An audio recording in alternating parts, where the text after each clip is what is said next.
Hello students, today we are going to start chapter 10 circles, introduction part and exercise 6.1, question number 1 and 2. Student, इस video में आज हम chapter 10 circles start करेंगे जिसमें हम introduction part देखेंगे और exercise 6.1. Please like and subscribe my channel.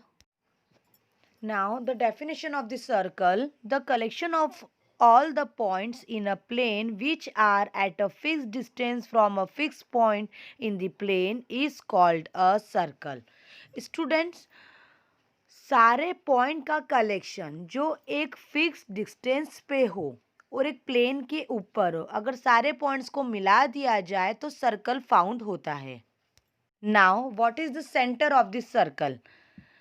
Circle के बीचों बीच का जो पॉइंट होता है जिससे सर्कल ड्रॉ होता है उसे हम बोलते हैं सेंटर ऑफ दिस सर्कल.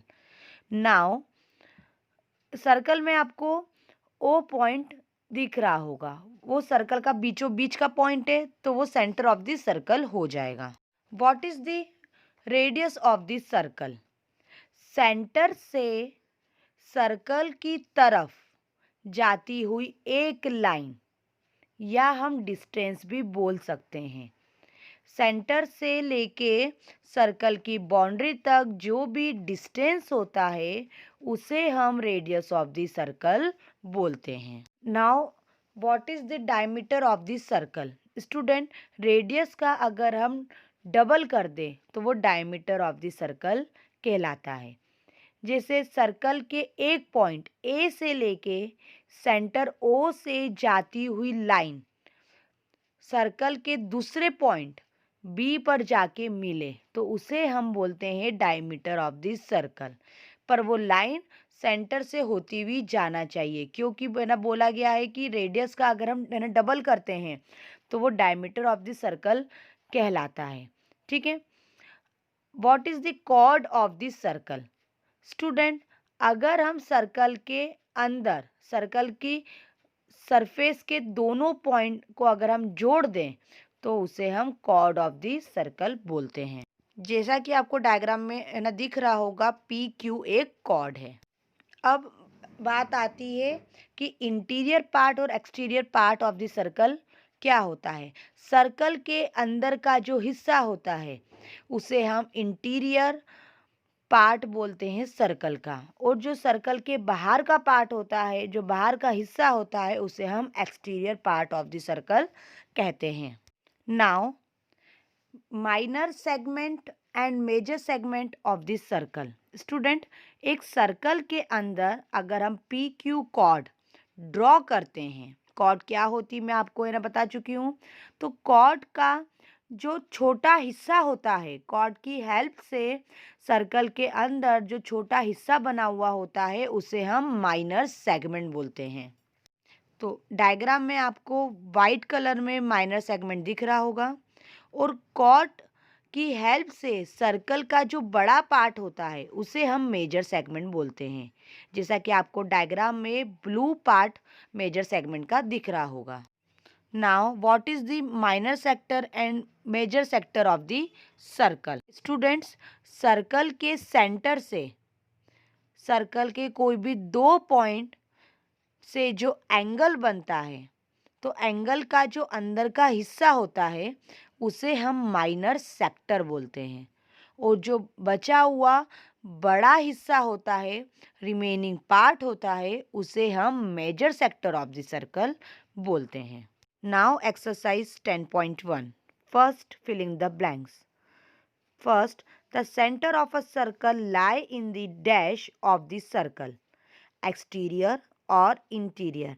जो सर्कल का सेंटर होता है वो सर्कल के अंदर की तरफ मीन्स इंटीरियर साइड में लाई करता है. तो फिलिंग द ब्लैंक्स के फर्स्ट ऑप्शन का फर्स्ट आंसर है interior. Second, a point whose distance from the center of a circle is greater than its radius lie in the dash of the circle. Student, second fill in the blanks में हमसे बोला गया है कि एक point है जिसका distance centre से रेडियस से भी बड़ा है. तो वो पॉइंट कहाँ लाई करेगा? तो इसका आंसर है स्टूडेंट एक्सटीरियर, तभी तो रेडियस से बड़ा होगा। Now third, fill in the blanks. The longest chord of a circle is a dash of this circle. हमसे पूछा गया है कि जो सर्कल की सबसे बड़ी कॉर्ड होती है वो होती है डायमीटर, तो इसका आंसर है diameter. Now fourth, filling the blank.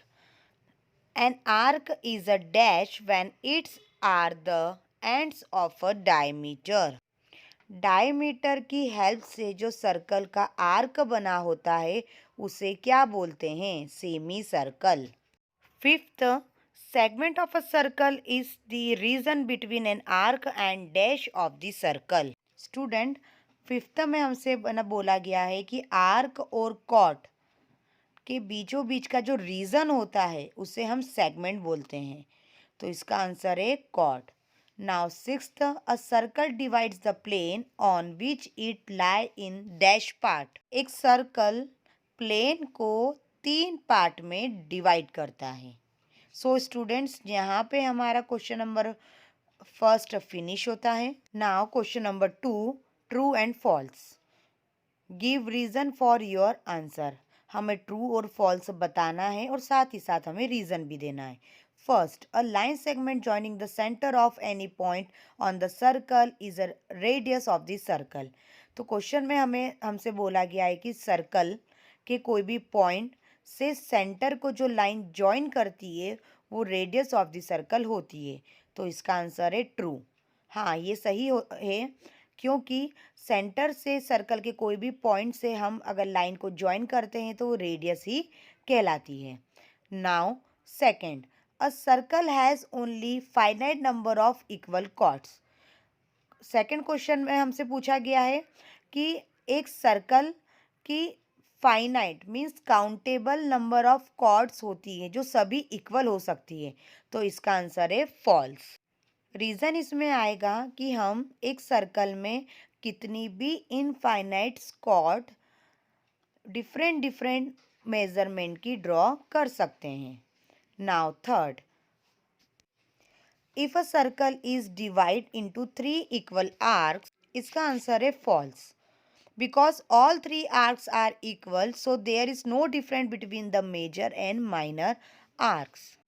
Now, fourth, a chord of a circle which is twice as long as its radius is a diameter of this circle. Friends, इसका answer true है, क्योंकि circle की ऐसी cord जिसे हम diameter बोल सकते हैं अगर हम रेडियस का डबल कर दें। ठीक है, तो डायमीटर भी एक सर्कल की कॉर्ड होती है और रेडियस का डबल कर दे तो भी हम उसे डायमीटर बोलते हैं, तो इसका आंसर है ट्रू। आगे के दो जो ऑप्शन है ट्रू एंड फॉल्स के वो आपके होमवर्क में है। मैंने इसका आंसर और रीज़न आपके सामने लिख के रखा है। सो यहाँ पे हमारी एक्सरसाइज 10.1 सर्कल की फिनिश होती है। Thank you.